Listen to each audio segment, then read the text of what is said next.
Radio Society about 1987, primarily because I was interested in collecting some radios. The Historical Radio Society, for half of its life, was essentially a floating swap meet.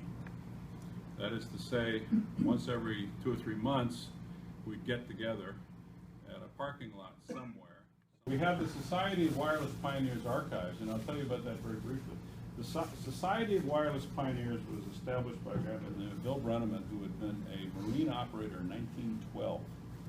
And he wanted to get together with all the old guys. At that point, when he did this was going back 50 years, because he did it in the early 60s, and have them tell their stories and send them their photographs and things. So they published a journal called the Journal of the Society of Wireless Pioneers, and it's marvelous, marvelous stories in there about the early days. And they had all these archives going back to 1912. I mean, they're just stunning from a historical point of view. We're now taking care of their archives, and we're now trying to figure out the best way to get those stories out again on the web. Now, we also have the James Maxwell Historical Communications Research Library and Archives.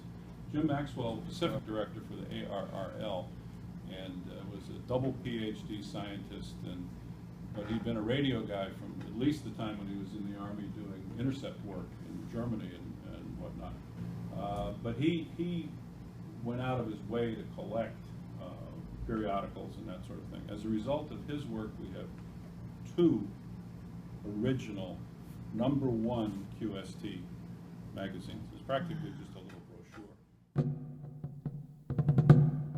Now, most of our guys, they like to collect and fix up old radios. We inherited Russ Dilberg's radio shop. So we got all his equipment, all his tools, all his parts, all that sort of thing. So we're actually in a position, I'll show you some pictures, to do vintage radio repair. We also republish books, like Behind the Front Panel. We operate W6CF, which is Jim Maxwell. We had a complete radio room recreation at KRE. Some of you may remember American Graffiti.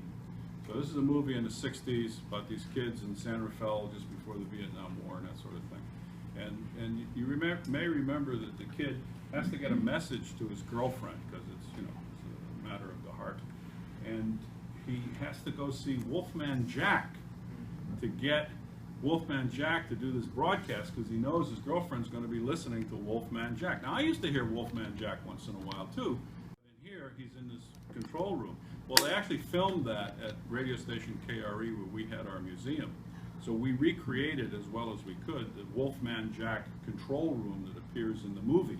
And we also recreated the front door, when the kid's knocking on the front door to get into the station. So we do a lot of other stuff. We digitize old recordings and put them on the web. Primarily at this point, World War II, Armed Forces radio recordings, entertainment. We have swap meets and auctions, which I've talked about, one coming up.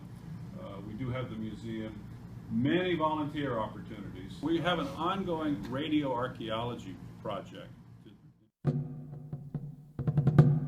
Do it all, we hope, and we want everybody to benefit from it.